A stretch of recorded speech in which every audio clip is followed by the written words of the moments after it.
understand the economy, you have to understand human nature.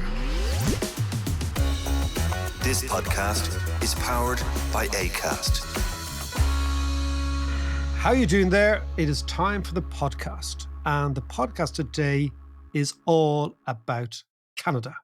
It's all about the victory of the Liberal Party under that Irish Canadian, Mark Carney, Jesuit educated, a man who has an Irish passport, but of course has forfeited all this because he has now moved into deep, deep public service as the unlikely leader of Canada, which has become the unlikely standard bearer for liberalism around the world.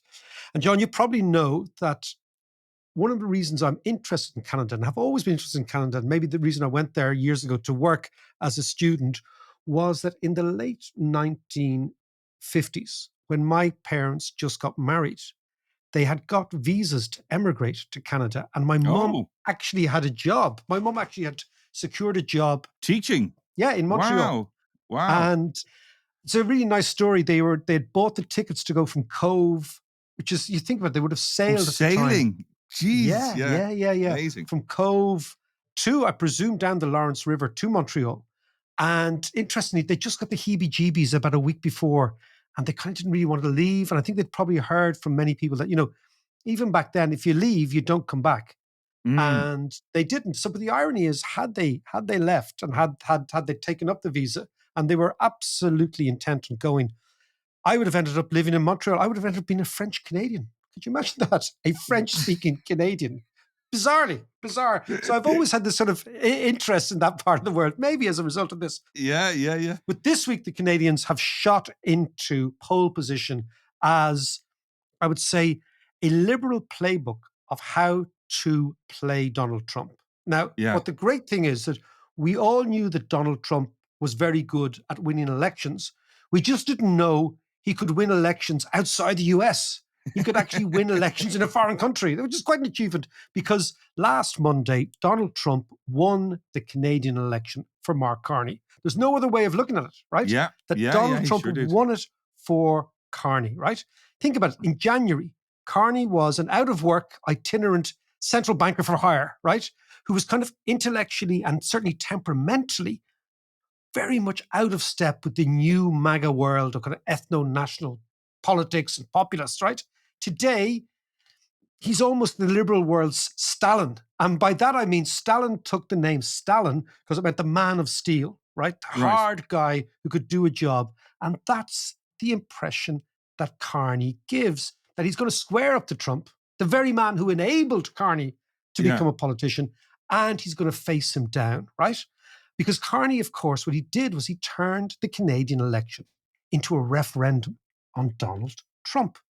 And the Canadians responded enthusiastically, right? And he's a very cool, calm customer, isn't he? Very, very cool. The kind of person I'm sure would get under Trump's skin.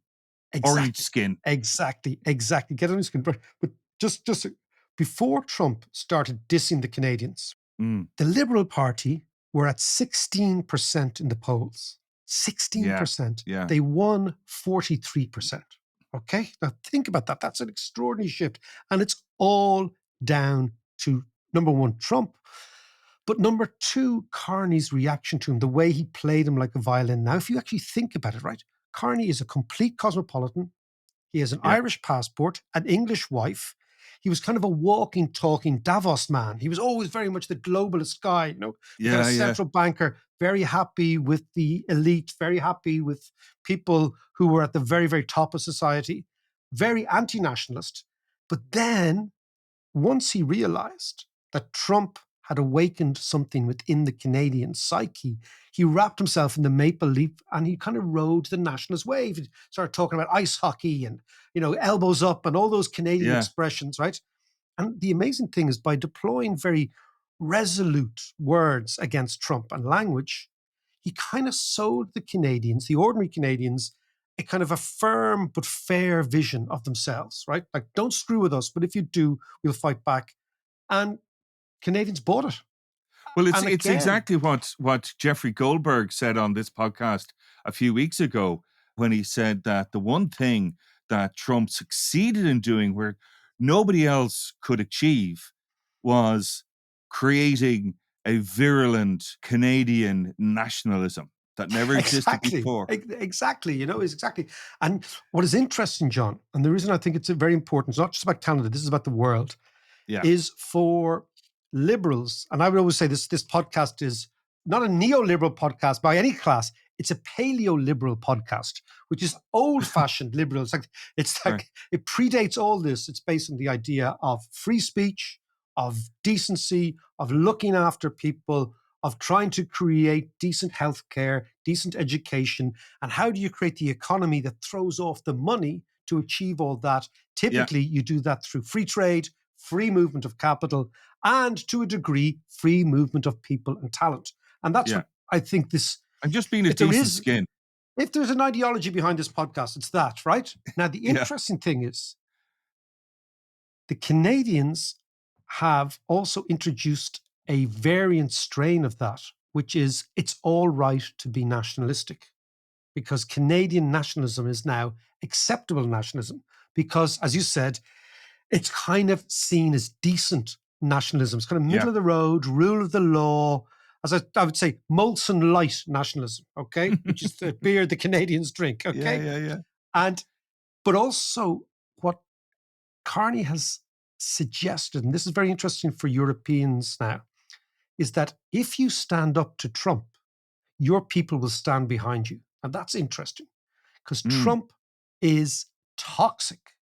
And that's why he can win elections abroad, because his brand of authoritarian, nationalistic, anti-immigrant, finger-pointing nastiness doesn't wash with the vast majority of people. And the Canadians have shown us that. Do you think then that the Canadians can show the way for all the other countries? I think this is, the Canadians have shown the roadmap, which is stand up to Trump.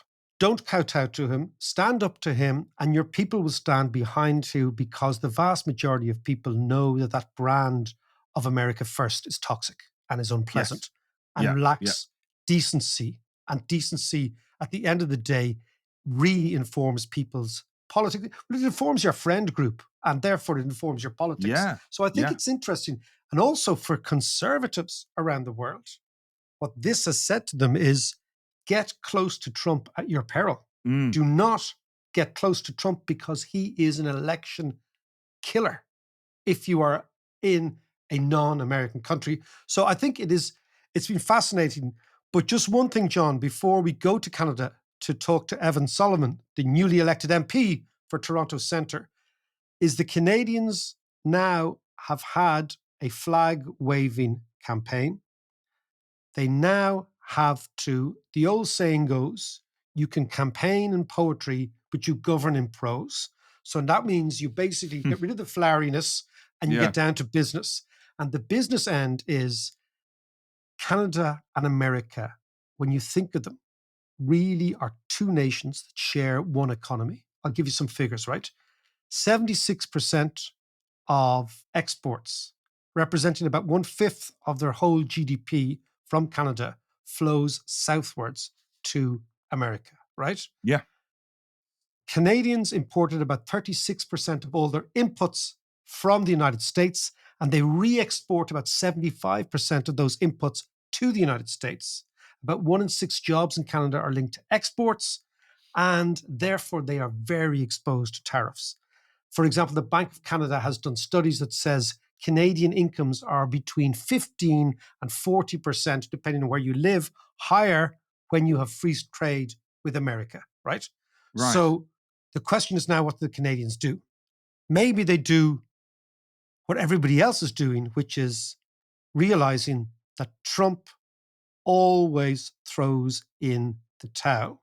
The idea, it's called the taco approach to trade negotiations.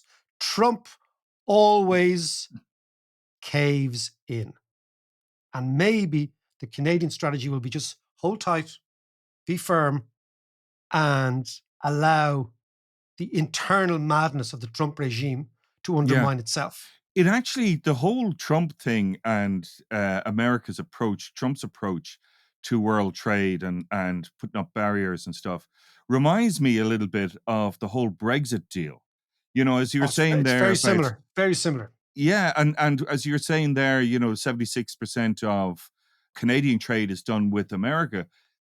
Similar to the UK was, I can't remember the figure, but their bulk of their trade was done with Europe. And they're closing that off and tariffing it up and all that kind of stuff. Well, the interesting thing is what Brexit proved is that trade deficits are not the thing that you win negotiations with, right? So the Yeah. Brexiteers said, oh, we hold all the cards because we buy all the German cars. That's the Trumpian line. What I think what played out in Brexit will probably play out in America. Higher inflation, higher rates of interest, a lower exchange rate, higher unemployment, and low productivity. But why don't we get a sense of the pulse of Canada by going to Toronto and talking to Evan Solomon, a friend of the show, great all-around guy, and now new MP for Toronto Centre. Let's go to Toronto. We are now going to Toronto Centre. Those of you with long memories will know that I worked as a dishwasher in Toronto many years ago in a place called Ontario Place. It has a special location in my heart, the city of Toronto. But the new MP for Toronto Centre is Evan Solomon. Now, you will remember Evan from the podcast a while back. And if you were at Kilkenomics, you'll remember Evan for his maiden voyage at Kilkenomics last October. Now, the last time I met Evan Solomon, we were in New York, we were chewing the cud. Canadian elections were very far away. It was a very remote idea. We were contemplating Donald Trump. We were trying to figure out what the story was. Now, Evan, you are an MP for the Liberal Party in Toronto Centre. Tell me, how did this happen? Well, with that introduction, that was something. It is true. You see, what your listeners know is once you become baptized in Kilkenomics, you have what happens is you lose your head and you decide the only path forward is service. You see, this is what happens. It's public service. And so I was baptized there under many pints. And I recognized after my trip there, I came back and I saw, to use a biblical term, then I saw through the glass darkly, now face to face. And I saw Donald Trump, to quote the letters to Corinthians, for what he was. And I realized I could not remain in the United States. It was time to come home. It was time to get into the fight.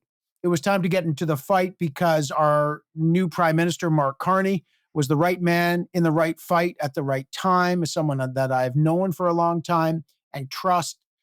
And it was a moment where the whole country in Canada, this was not a singular emotion.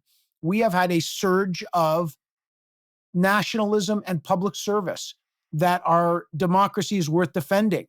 And the values, and I think you experienced this in Ireland, and I think you've experienced this in Europe, is suddenly things that you took for granted because you had this kind of superpower backbone of small L liberalism post-war, the values and the ideas that we all thought economically and from a foreign policy were underpinned and girded and guarded by the US, who essentially built them. Now they are the chief exporter of disinformation and destruction of those very values. They're unreliable. And it was time to get in the fight and do something.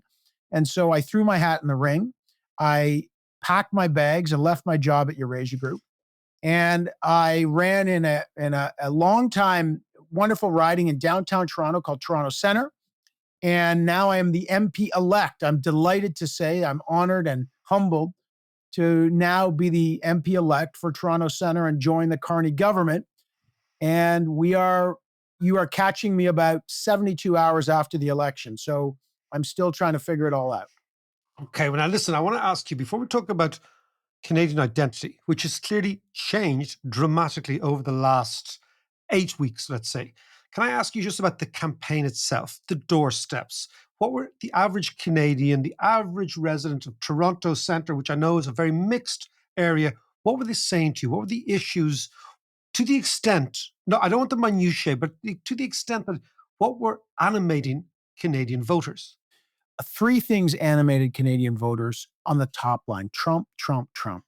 Okay. Partly because Trump was threatening Canada existentially with tariffs. And the rest of the world knows this. This is not unique. But in Ontario, where I live, in this province, it's the heart of our auto industry. 25% tariffs on the auto industry. That's gutting and potentially existential for the industry. 25% tariffs on our steel and aluminum. Gutting for that. So we're in a trade war now. And Trump is promising more. And then he promised to say, Canada's the 51st state. Threats, degrading, disrespect, and all that tweaked the nose of Canadians. So the idea of three things that Mark Carney promised: fighting against Donald Trump, and you got to do that respectfully. 2, protecting what we've got. We have a totally different service here, public health care. Yep. And then 3, building a better Canada. And what happened is you got the premiers of all our provinces for the first time saying, we should knock down our interprovincial barriers, which we've jealously guarded for our own local industries, because we need to trade within ourselves freely, at least if our most important trading partner is no longer reliable. And so there's this open opportunity. Now, beneath the Trump, I should say, there are other issues. It's like, putting saran wrap over your food in the refrigerator. And you can peer down through this thin veil and you can see affordability. You can see housing's a big deal, isn't it? Housing is a huge issue. And those are tied in with immigration issues. And there's lots of issues after 9 years of a Liberal government. So the Liberal mandate that we've just been given is one not of we're rewarding you for 9 years. In the past is we think that you have the best leader and the best party to take on the future. But now we've got to deliver with results, and we've got to fight Trump, which is going to be no easy task. But Mark Carney seems uniquely poised to do 3 things. 1, he gets respect from Trump because Trump knows he's a serious economic mind. 2, if we need to broaden our trade routes, you got to go to Europe and the Pacific, and Mark Carney's got the experience. And 3, you got to build things a little faster domestically. We've got to start getting our own productivity up. And all those things that were kind of abstract when you're floating along behind a surging ally called the United States. But when they turn on you, you don't just have to buy fire insurance. You got to get fit. And so we got to get our economy fit. Now, Evan, can I ask you about the Canadian identity, what this has done to Canadian people's sense of themselves? I remember years ago when I met Canadians, the most nationalist thing a Canadian would do was pin a little maple leaf on the back of his rucksack or her rucksack when they're traveling around Europe to say, look, we're not Americans. That was the height of it. That was Canadian nationalism. That has changed. Tell me, what's the Canadian identity? To what extent has that changed, and to what extent is it permanent? Look, Canada was formed as a country in 1867 because of the threat of the United States. I mean, people forget that. U.S. expansionism was a real thing. And Canada built the railroad and became a confederation because we had our own values, we have French as a founding language, English, we have our indigenous peoples. We had a different value system in the United States. Public health is a business. In Canada, it's a right.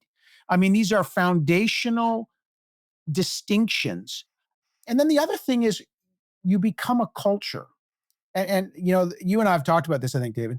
There's a definition of what is culture. And there's a great definition by an academic named Tad Homer Dixon who says, culture is an instruction manual that one generation passes to another to tell them how to be. So what is in that instruction? Who writes the lines of code? So we should take care of people if they're sick, right? That's a line of code. Mm-hmm. Or we should give everyone public education, or whatever the lines of code of how to be decent. We should treat our political opponents not as enemies, but with decency. Now, the culture war is about erasing those lines of code and trying to write new ones. Trump has got a huge eraser, and he's saying, how about this? Let's erase that. Don't treat your opponents as fellow citizens. Treat them as enemies. You don't want a free press. You don't want the checks and balances of a court system. Challenge. And so he's busily rewriting how Americans should be. A lot of Americans are resisting that. But certainly Canadians have their own lines of code. And we have decided to seize our pen and make sure that our storyline is not being erased, and our instruction manual on how we are remains. And I will just say one last thing.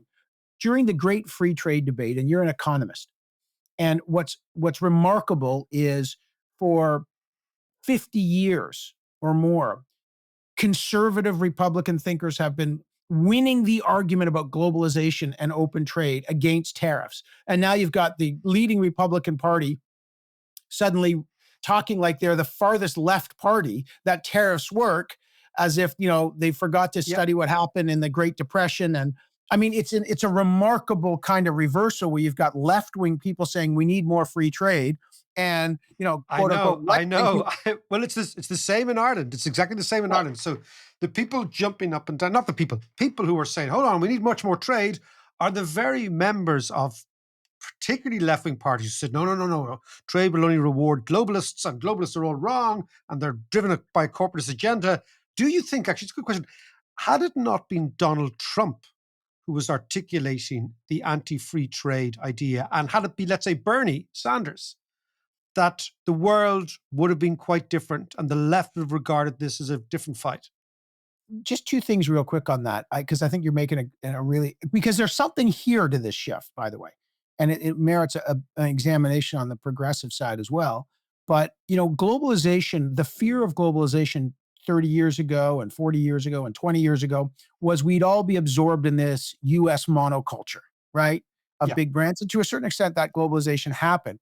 But the truth is, when you did studies post free trade with America and Canada, Canadians were less like Americans the more we free traded. Our values were different. People, so, the traits, it didn't have, Ireland would, look at Europe. Are the French less French because of the EU? Are the Spanish less Spanish? Are the Irish less? Yes, good point.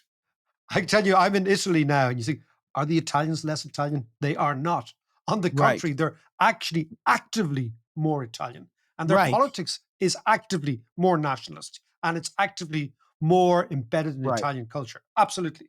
So the idea that there's a correlation between free trade and loss of specific identity is now untrue.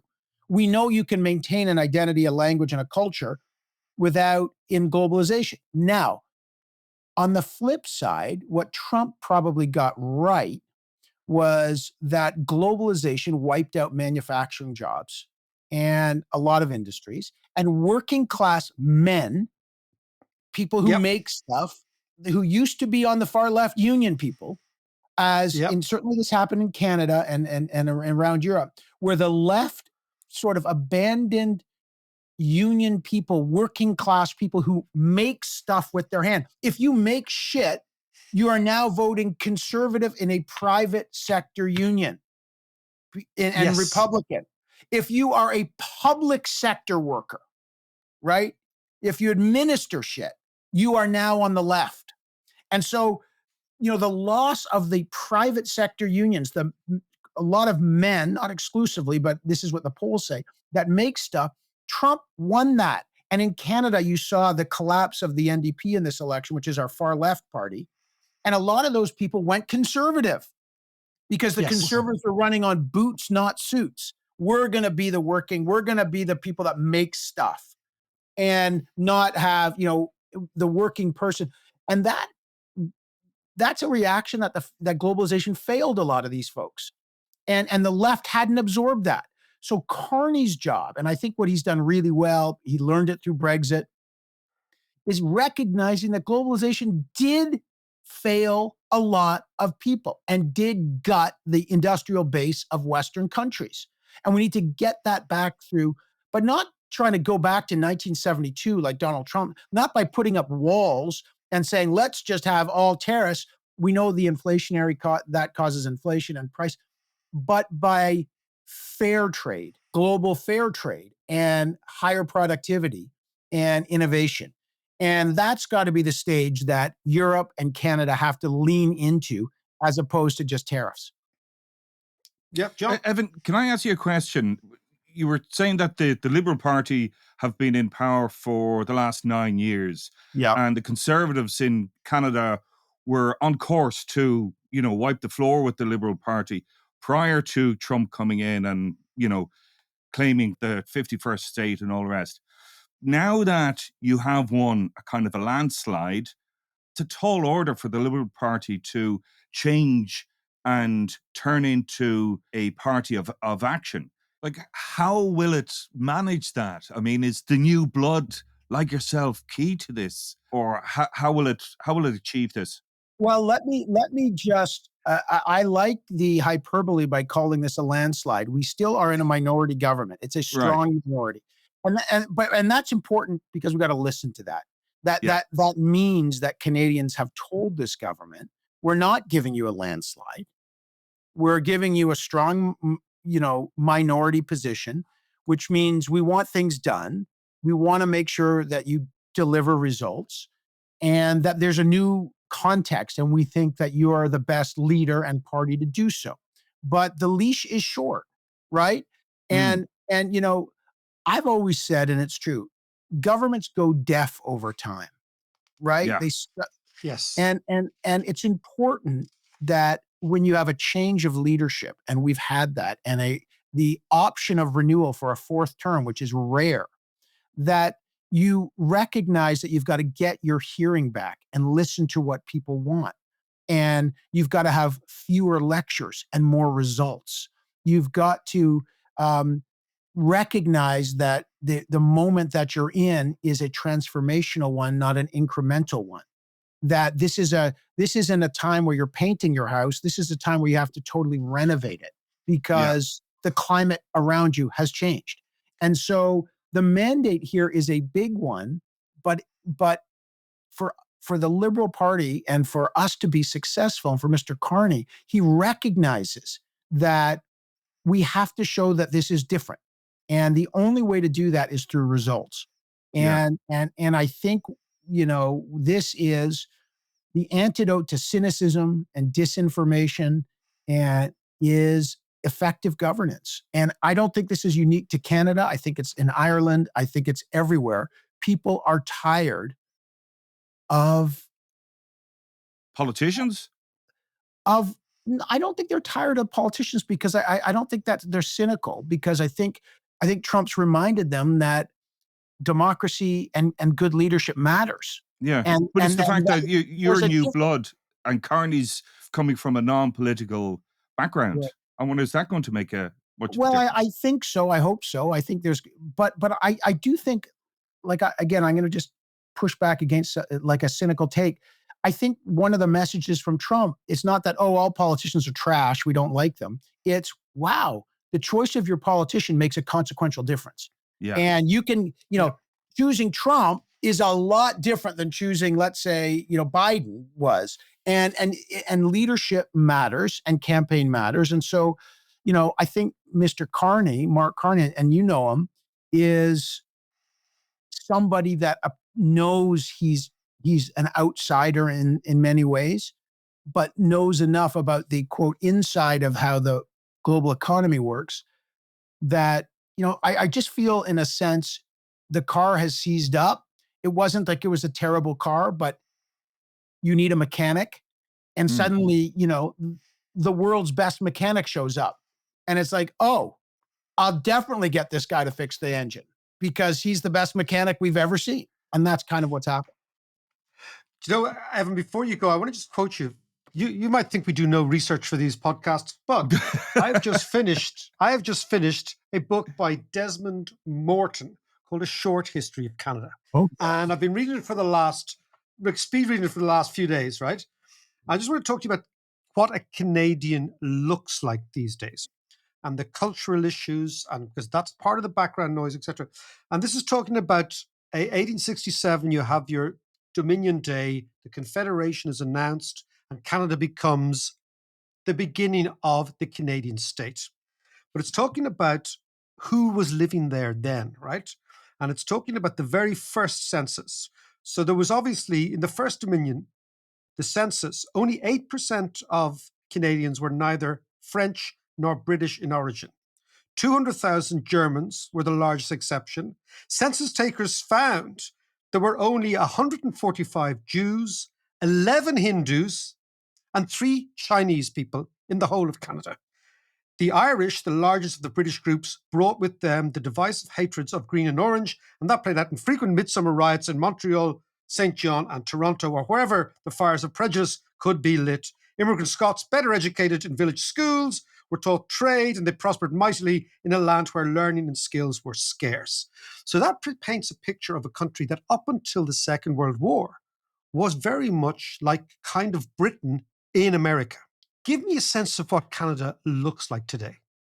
Well, let me just say one thing that Des Morton missed there, and it's not inconsequential. It's the indigenous population. And you notice of course. Yeah, no, of course. Yeah. But it's not insignificant because when they took census data, it was like the first peoples of Canada, the indigenous peoples, didn't count, right? Yeah. And it's such a telling statistic because that has led to many of the issues that we need to fix today. So that's the first thing. And so this notion that we have three founding peoples, Indigenous, English, and French is really important to updating our sense of who Canadians are. The fourth category is new Canadians, which is everybody that has come. And the sense that they belong. Like immigration, as you know, in Europe, is no longer a descriptive term, it's a political term. And it's loaded up with all sorts, it's like an 18-wheeler truck where people load on whatever political agendas they want, the left and the right, and you could hear the wheels squeaking as the weight of that subject takes on and tries to break our democracy. But the truth is that given birth rates, given our democracy, given our values, immigration is absolutely vital. But when you have economic inflation and housing issues, 'twas ever thus that immigrants become the first target, despite the fact that every single person here is an immigrant to a certain extent. So, okay. But your question about Canada is what's changed is that sense of ownership and belonging. That if you look at the riding that I'm honored to represent, Toronto Centre, we have 70 odd languages. There are Pakistani communities and Filipino communities and Sri Lankan communities and Somali communities. And it's the heart of our LGBTQs, the so-called gay village. Like this riding is, if you took an ice core sample of Canada and you took it out, this is what the new Canada looks like. Tremendous wealth, disparities, challenges, different faiths. But what unites it is this fierce sense of belonging and ownership that has been catalyzed by this external threat. And it's not like it didn't exist, but it's kind of like when the crocuses come up in the spring, we put the water of external threat and the soil popped with the flowers of resistance. It sounds like a Mauian thing. It's not, but you know what I mean? It's like people all of a sudden woke up and said, oh, I'm going to show my red and white colors here. And the Canadian flag was, and remember, our Canadian flag was only, like, this is hard for folks to realize. Our flag was invented and introduced in 1965. So I know, it's ridiculous. What was it before that? Well, the Union Jack, right? Oh, of course. Right. Yeah. And so we got our own flag, but it's 1965. So when you talk about a Canadian identity that is unique, not British, not French, not American, but uniquely Canadian, and this kind of blend of multiculturalism that we have, and this mosaic, this is what it is. But, you're seeing the tiles of our mosaic getting sort of put in concrete by the day, because it's pretty fresh. And I would say that's a good thing, because look at the United States. They have an older democratic experiment and they're ripping the tiles up. So like you realize every generation's got to lay them down and try to set them up. Well, I'll just finish the quote. So this book by Des Morton, The Short History of Canada, was written in 2017, well before all this stuff. And it just ends, Evan, and I want you to respond to this with this line. And I think this is what is seen. He says, only the Swiss and the Americans have older federal systems. The Canadian Federation has outlived many gloomy prophets. Whatever the temptations, geography makes it hard to live apart. Under a shell of cynicism and self-deprecation, Canadians are as proud of their land as any people on earth. Make no mistake about it. And that's the end of this book. And that is what we evidenced in the last 4 weeks. That Canadians, if you push them, will come out in force? I would say my expression is don't poke the polar bear. Because when you poke the polar bear gets very angry very quick. So you like taking your kids to look at the polar bear in the zoo, cute and cuddly? Sure. Get out on the ice with the polar bear and you'll find it's very fast, it's very nasty, and it's up for a fight. So the US has poked the polar bear, and I'm happy to put the polar bear up any day. Evan Nice. Solomon, as always, an absolute gem of a conversation. Look, the great thing about being an MP is you can always come back to Kilconomics in October, November. You're there. If I can come to Kilconomics, I need it because for fear the baptism of idealism that has now shaped my worldview wears off, I will commit myself to I think it's what, 5% alcohol baptismal that we get there in the bottle? Absolutely. Yeah, exactly. Exactly. You see things very clearly through the bottom of that glass. It depends Yes. on what time of the day. But late at night, the clearer things become. The later the night, the clearer the issues. Okay, now before I let you go, and I know I've got to go, I'm going to leave you with a well-known politician here sent me this, and I'm going to say this because over our many years together, you will probably hold my feet to the fire. But this is a quote from Tagore, the poet, and I'm going to give you. This was sent to me as a new politician, and this will be guiding me a bit. Quote: I slept and dreamt that life was joy. I awoke and saw that life was service. I acted, and behold, service was joy. Wow. I hope that guides Nice, it. nice. Here's to service. Here's to service. Take care, Evan. Evan, can I just ask you one thing if you have time? I just want to ask you one thing about, because you said you're going to MP school. Yes. What's all that about? This is a great thing, John. This is, we're flying to Ottawa. Actually, my wife has to come because even spouses go to it. It's an Right. orientation session. Right. You learn, it's 2.5 days. You learn about, you have to get your phone and your computer and your security, but you also learn about managing, there's a lot of systems of management and benefits and what all the aspects of what it means to be a good member of parliament, how to act in accordance and just learn the system. And, again, I've been a political journalist for 20 years. I know it extremely well, but, I know it from one side of the telescope. I feel like I've been a Formula One race car driver for like 20 years. I won a lot of races and everyone says, how everything about cars, go in that room and build a car. And I'm like, wait, I've never built a car. I've only driven them. So I'm learning how it's put together. And I'm quite excited to see it from that side. And by the way, I was gratified that they have this orientation, this 2-day orientation for new members of parliament. It's nice. It would be nice to have, a little instruction manual on the basics of how to be a good member of parliament. That's brilliant. Bring your packed lunch. Yeah, I know. Okay. And Great apparently no smoking at recess. Evan, listen, take care of yourself. We'll talk to you soon. That was wonderful. Thanks, gentlemen. You're the best. MP school sounds like a laugh, doesn't it? Well, it sounds like lots of people I know should go to it. Yes, exactly. But actually, I was just in light of the whole Canadian story, I was going back on a book that I was reading. It was actually Miles Dungan's On This Day, which I used to work with him on. But he telling the story of, the Fenian invasion of Canada. Yes. And they were taking over Canada and going to hold on to it until Ireland got freedom. I Didn't love work it. out so well.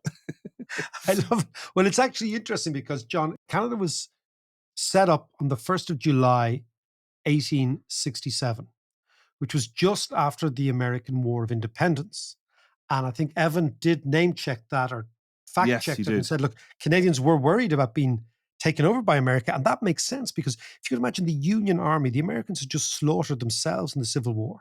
And I presume the Canadians were thinking, okay, well, if that Union Army that has just destroyed the Confederate Army, if they just decide to turn north, Yeah. they'll destroy us.